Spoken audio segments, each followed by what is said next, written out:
Help is the topic today. Taiwan Special episode 2 for the week. So the thing that I said in the podcast weekly when I was explaining is something snapped in me this week, and I'm going to disclose this. I helped Taiwan's president. Trump had been, I've been over this trial. I promise I'll make it fast. Trump had been elected, and she was all worried about the Trump monster of CNN, this fictitious character. And we're talking about the CNN in Hong Kong. We're talking about the Trump that was, not Hong Kong, Taiwan, Asia. It's the same CNN. It's the CNN, it's the international CNN. She'd been watching the version of CNN that people get over here, which CNN has to have because they don't make any money in America. People say, if Fox News is so big, why don't we have it in Asia? I said, because Fox News is so big. They don't need it in Asia. You know, the good networks for America are going to stay in America. The bad networks in America are going to try to go someplace else. This isn't complicated. So I said, you know, the BBC's over here because the British are smart in an empire and the sun never sets on the BBC empire. So I was, talking with someone, and I had found out that Taiwan's president, recently in office president, 2016, was all scared of the Trump monster she learned about on CNN and what Trump was going to do to Asia and all the horrible things. And he was going to take away all the chocolate treats and he was going to break everybody's golf clubs. And he was even going to take their rubber duckies. He was just a meanie face. And so she was all scared about this invisible imaginary monster that she thought was Donald Trump. And she was having a security meeting of her generals to prepare for whatever retaliation because she had endorsed Hillary. And in Chinese Confucian culture, the China, if an American president had endorsed the other guy, Taiwan might actually try to attack America sometime, depending on the person you get in office. Like, I don't know, but maybe Taiwan would be like the house cat that wants to kill you, but can never figure out a way to make it happen. So just sits there and keeps looking at you. Sometimes. That was President Ma a few years ago, I kind of think. But as I've said, Taiwan is an adorable little house cat. And if it was the size of a horse, it'd be a man-eating tiger. And the only reason it's cute in the eyes of America is because it's small. And there's a lot of good. There are many good people in China. But Congressman Mulinar, 4th District of Michigan, as I've told many times, America's government, the State Department, which I've gone and talked to, they need to take up the causes of their own citizens because they're causes that affect all of us through precedent. And they're smart people, but they don't know that yet, which is okay. It's okay. I for now support Congressman Mulinar as long as he keeps working and growing. I'm not going to campaign against him as long as there's progress. I don't want a farm of apple trees that's 20 years old the week after I put the seeds in the ground. I just want soil that I know they will grow inside of eventually. I can do that. So I'll keep doing my best. But Taiwan's president was scared. She was talking to her generals. I found out. I called 2 people. I said 3 things. Trump's a businessman. Grudges are bad business. 2, Trump's going to be wise to China. He knows China's a problem. He's been talking about China's money thing. I think it was a money thing. China and their money. And they manipulate their currency and their China. He'd say that in the campaign. I said, so he's wise to China. He's going to want Taiwan as an ally because the enemy of my enemy is my friend. And last, just because Trump and the rest of the Americans don't want TPP doesn't mean that they don't want trade. They just know that TPP is not trade. It's something else. So, there you go. The next day, it was a complete reversal. They quit the post-mortems in the newspaper, in the government stories about how sad the government was at the Trump monster's election. And the people from the office that I called said the same 3 things that I did. Now, having been a victim of systemic prejudice, you know, black people say it's in the system. It's in the system. I'm like, well, okay, I'll listen to you, but I really don't know what you're talking about. I know now. You know, black people saying it's a system. That's just Jesse Jackson, the Reverend, and Sharpton, Mr. Al himself. Call me Al, and they just want to make a fight. Maybe they do, but This whole, it's the system that hurts black people, it's real. I have lived it. I'm not going to take sides in politics, but yes, there is such a thing as systemic poverty and systemic racism. And you don't mean to do it. It's invisible to the Taiwanese. I tell the Taiwanese about it. Your system does this to foreigners. And the Taiwanese friends I have are so thrilled that I let them know about this evil that they didn't want.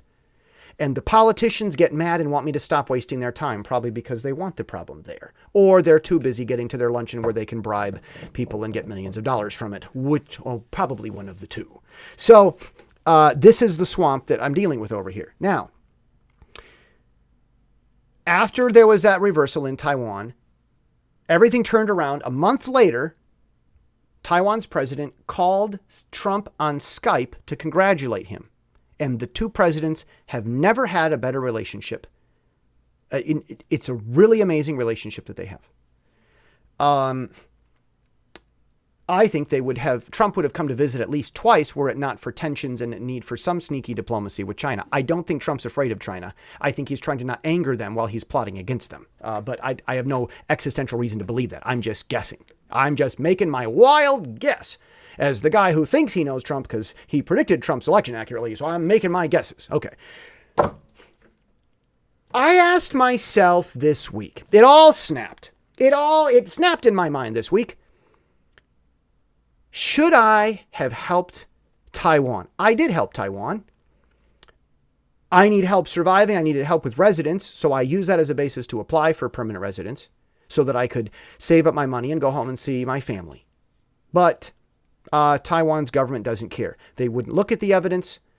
My witness changed the subject at the hearing and said, we need to find evidence that Jesse has made legislation saying how wonderful Taiwan is with Congressman Molinar. And the committee listened to him because they don't know how to stay on topic. And the committee never voted on the subject of my application that I helped Taiwan. They never voted for or against it. They just changed the subject because their government doesn't know how to flow. And I looked at all this and it snapped in my mind this week, reflecting on so many other people I've helped. Help. What is help? Is help helpful? What constitutes help? I can help all kinds of people. T.E. Lawrence, look him up, was out in the Arabian desert. They were crossing a hot pad at night. Daytime, you die. Some idiot fell off his camel. Lawrence went back in the daytime to get him. The others said you should let him die. At least this was in the movie. Lawrence went, probably true story. Lawrence was real. I should fact check that. Lawrence went back in the desert, got the guy, brought him out. He was a man that could make things happen. Later on, there was a murder. And the person who died was killed by the guy Lawrence rescued. And his friend said it would have been better to let him die, as I said. Should we really help people? Lawrence was British, trying to get the Arabs to unite so that the Turks wouldn't dominate them. As the English speaker in the East, the Western, or in the farther East,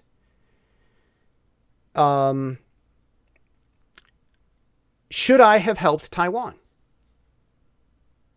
I don't know. I really don't know. I'm not angry or animus. I'm not hateful about it. I'm happy to help people no matter how much they hurt me back, as long as it is useful for people and as long as we have progress. But I wonder if I did more harm than good.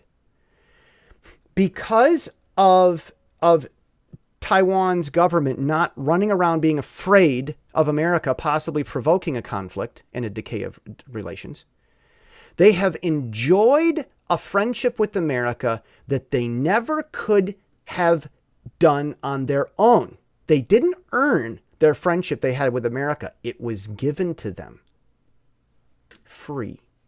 I did not send them a bill. Don't you know, consultants for Republicans and Democrats get a lot of money for little stuff even when it doesn't work. Campaign consultants make out like bandits. Politics and their professional courtesies, I suppose, but whatever, however we chalk it up. The thing is, I'm asking myself with the Taiwan thing, if I hadn't helped them, then they might have had a decay in relations with America, and then they might have gone into panic mode and hit what's called a learning crisis and said, we've got to reach out. And then someone would have reached out and everyone would have actually been paying attention. And then Taiwan might have had this come to Jesus moment about how they hurt foreigners so much. And they would have said, people from Thailand, from Vietnam, and the Philippines, we just treat them like garbage when they're here. We need to actually be nice to them. And as for the Americans who come here and have problems, we need to stop doing marketing and asking English teachers and college students to come here. And we need to just make the laws good so that they're nice when they get here and let them do the free advertising themselves. They might have actually had that aha moment if they had a great need to beat their heads against their desks, but they never had such a need because Jesse helped, quote unquote. I'm not angry. I want to help Taiwan, but sometimes the best way to help is to not help, and I don't know. And that snapped in my mind this week. Love you more than I love Taiwan, but I love Taiwan a lot because that's saying a lot. See you tomorrow.